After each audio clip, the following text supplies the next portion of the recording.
Welcome to this week's segment of the Global Policy Forum's vodcast series. This week in Global Policy. Iran has signed an agreement with two members of the Security Council, Turkey and Brazil, that will see Tehran ship over 1 ton of low-enriched uranium to Turkey.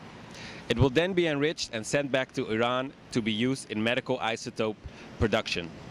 Turkey cited this deal as proof that Iran is willing to embark on a path of constructive dialogue. Despite this, the United States claims to have reached an agreement with all 5 permanent members of the Security Council for new sanctions on Iran. In other UN news, the Ecuadorian government has concluded an unprecedented deal with the United Nations Development Programme, known as the Yasuni ITT Initiative. The agreement stipulates that Ecuador will not exploit or extract its oil reserves in its Amazonian Yasuni National Park in exchange for an international fund of $3 billion. Ecuador is one of the world's most biodiverse areas, and exploitation and extraction of its oil reserves threaten this unique ecosystem. United Nations experts have called for national institutional reforms to provide legal foundations for the right to food.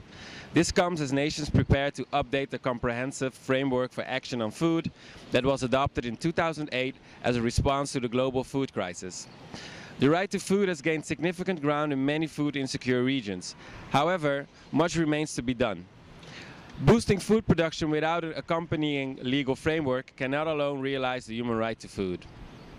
In the United States, the 6 biggest banks continue to spend hundreds of millions of dollars to lobby Washington policymakers in an effort to ease new regulation of the banking sector.